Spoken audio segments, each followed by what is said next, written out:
Let's go ahead and create a beautiful landscape. We'll remove some lens distortion, enhance the landscape, and maybe even replace the sky to finish our look. We're going to work with an image of a lighthouse. Let's click Edit, and I'll choose my Canvas tools.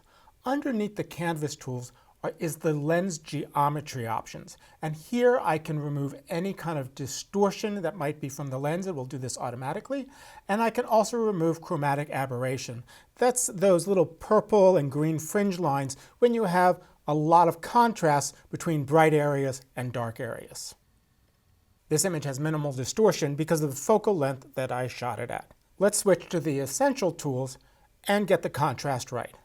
First thing I want to do is apply my Accent AI, and that brings out a lot of detail in my image, as well as I can use the Sky Enhancer to reveal some of the clouds. I always like to add a little bit of structure to my image, and that makes it really pop. This is starting to look pretty good, but the sky doesn't quite cut it. It's a little bit boring. I can find AI Sky Replacement underneath the Creative tools. The great thing about the Sky Replacement tool is there are a lot of skies included. Let's try a few of the different blue skies. I kind of like this one, but let me take a look at some of my other options. I think that's kind of pretty, but if you notice, I have a little bit of the sky bleeding into the front of the lighthouse. And using the Sky Global slider, I can adjust it so that less of the sky is actually bleeding through. I'm going to move this over to the left.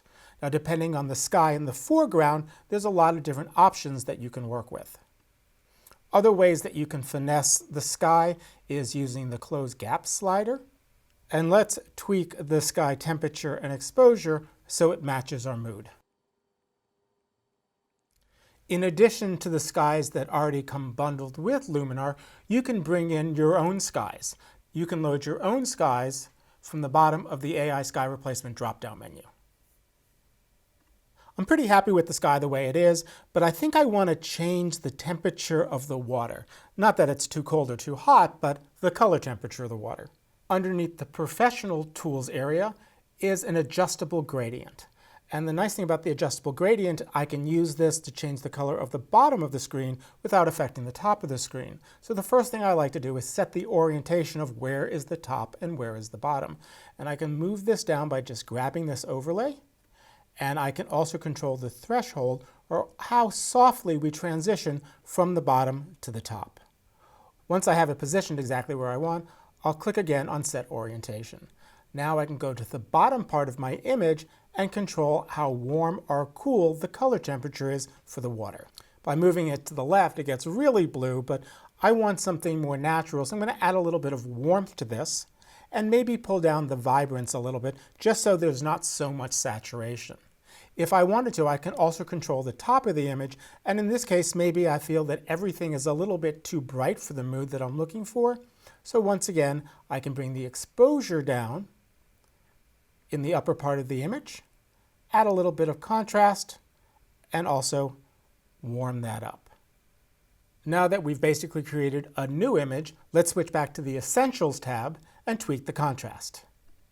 Here I'm going to use the Smart Contrast slider, and what I like about this is that I can add contrast without losing details in my shadows or in my highlights. And a little more structure is going to make this image really pop.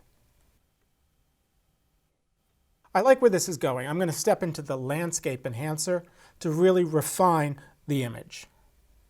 The Foliage Enhancer only affects the greens in my image. Now when I move it to the right, I'm getting a bold green, and what I really want is more of a yellow green.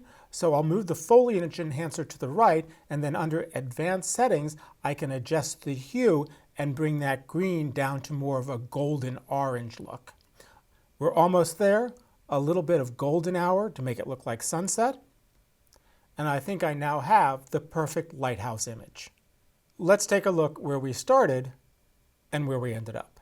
That was the original image, and our new image is way more dramatic.